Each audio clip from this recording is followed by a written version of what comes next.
그리스도의 풍성하신 은혜와 사랑이 늘 함께 하시기를 바랍니다.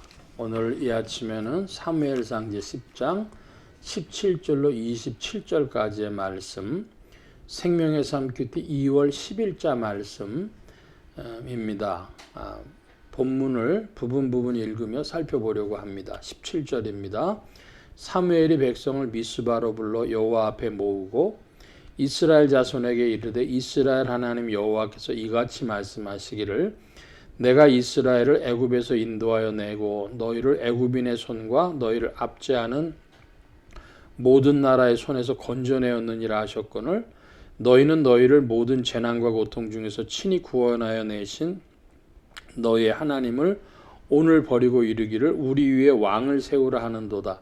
그런즉 이제 너희 지파대로 1000명씩 여호와 앞에 나오라 하고 19절까지의 말씀을 보면 하나님께서 사무엘을 통해서 그 이스라엘 백성들의 불신앙을 지적하시는 대목이 나옵니다. 19절에 하나님을 오늘 버리고 이르기를 우리 위에 왕을 세우라 하는도다. 그러니까 구약과 신약에 관통하는 주제가 있는데요. 그것은 하나님의 나라라는 것입니다. 하나님께서 하나님 백성들을 택하시고 그들을 세우시고 그들 위에 하나님께서 친히 통치하시는 것, 그것이 하나님의 나라죠. 바꿔 표현하면 하나님 나라를 주께서 세우시고 하나님의 왕으로 친히 통치하신다 이것입니다. 구약과 신약에서 동일한 것인데 구약에는 이스라엘 백성들로 신약에서는 그리스도의 사람들로 하나님 나라를 나타내시고 친히 통치하시는 것이죠. 하나님의 나라, 헬라어로는 바실레이아 투데우 이렇게도 표현을 하는데요. 하나님의 나라의 왕은 하나님 자신이시다. 이걸 기억해야 하겠습니다. 이스라엘 백성들이 이제 하나님께서 다스리심을 잘 모르고 자신들에게 인간 왕을 세워달라는 것이죠. 그래서 20절 이하의 말씀에 보면 각 지파에 1000명씩 나오라 그래가지고 베냐민 지파가 뽑히고 그 중에서 마드리 가족이 뽑히고 그 다음에 기스의 아들인 사울이 택함을 받게 됩니다. 그런데 이 사울이 숨었습니다. 보이질 않아요. 그래서 진보다리에서 사람들이 숨어있는 그를 하나님 말씀대로 발견해서 데려다가 세우죠. 그래서 24절에 보니까 사무엘이 모든 백성에게 이르되 너희는 여호와께서 택하신 자를 보느냐 모든 백성 중에 짝하리가 없느니라 하니 모든 백성의 왕의 만세를 외쳐 부르니라. 그러니까 이제 이스라엘 백성들이 우리도 왕이 생겼다. 그러면서 만세를 부른 겁니다. 25절 이하의 말씀을 보면 사무엘이 나라의 제도를 백성에게 말하고 책에 기록하여 여호와 앞에 두고 모든 백성을 각기 집으로 보내매 사울도 기브와 자기 집으로 갈 때에 마음이 하나님께 감동된 유력한 자들과 함께 갔느니라. 어떤 불량배는 이르되 이 사람이 어떻게 우리를 구원하겠느냐 하고 멸시하며 예물을 바치지 아니하였으나 그는 잠잠하였더라. 사울이 이제 이스라엘의 왕으로 등극하게 될 때에 사무엘이 미리 기름을 부어서 준비했고 그리고 때를 따라서 이제 행하게 되는데 사무엘이 사람들을 미스바에 모으고 왕을 세웁니다. 하나님의 뜻대로 세울 때에 사울은 진보다리 뒤에 숨었습니다. 왜 숨었을까 하는 질문을 하게 됩니다.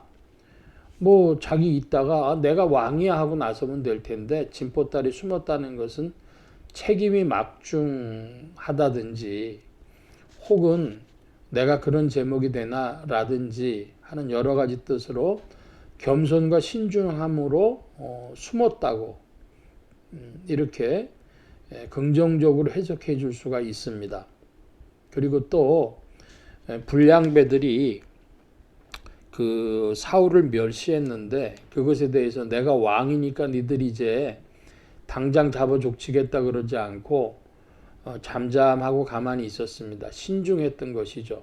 그러니까 우리가 초기 사울과 후기 사울을 알아야 되는데 초기 사울은 겸손하고 또 책임감 있고 신중했다. 그렇게 볼 수 있습니다. 그런데 후기 사울은 그 교만과 욕심으로 눈이 멀어서 사울 왕조를 만들려고 하다가 다윗을 핍박하면서 하나님의 뜻에 불순종하면서 결국은 패망의 길로 가게 되는 것이죠. 성령으로 시작했다가 육체로 마치겠냐 하는 신약의 구절을 이 사울을 통해서 우리는 다시금 기억하는 겁니다. 그래서 사무엘상 10장에는 사울이 이제 왕으로 등극하는데 그때까지 그는 겸손하고 신중한 자였다. 우리가 그것을 알 수 있겠습니다. 그리고 오늘 말씀 중에 가장 큰 주제를 본다면 하나님의 나라. 하나님의 나라에 하나님은 친히 왕이시고 통치하시는 자이시다. 오늘 신약 시대에도 그리스도인들은 세상 왕의 통치도 아니고 자기 자신이 자기를 통치하는 것도 아니고 우리의 영혼에 그리스도께서 주인이 되셨으면 이제 하나님 나라의 통치가 우리 안에서 영생으로 이끈다. 그것을 기억해야 할 것입니다. 기도하겠습니다.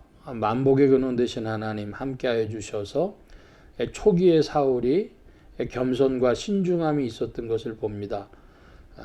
그가 퇴락하고 변질되기 전에 믿음이 있었던 모습을 보면서 오늘날에도 성령으로 시작했다가 육체로 마칠 자는 없는지 스스로 질문하게 하여 주시고 오직 성령께 순종함으로 그리스도 안에서 믿음의 받은 길을 소망 중에 참여하는 중에 겸손한 중에 더욱 나아가는 자들 되게 하여 주옵소서. 온 교회와 성도들과 죄종들이 함께 하심에 예수 소망 교회와 온 성도들과 부족한 종에도 함께 해 주옵시고 복음 전파 영혼 구원하는 일에 쓰임 받으며 성령님과 함께 전진케 하여 주옵소서. 도우심 구하며 감사하며 의지하올 때 예수 그리스도의 이름으로 기도하옵나이다. 아멘. 하늘에 계신 우리 아버지여 이름이 거룩히 여김을 받으시오며 나라의 마옵시며 뜻이 하늘에서 이루어진 것 같이 땅에서도 이루어지이다. 오늘날 우리에게 일용할 양식을 주옵시고 우리가 우리에게 죄 지은 자를 사하여 준 것 같이 우리 죄를 사하여 주옵시고 우리를 시험에 들게 하지 마옵시고 다만 악에서 구하옵소서. 대개 나라와 권세와 영광이 아버지께 영원히 있사옵나이다. 아멘.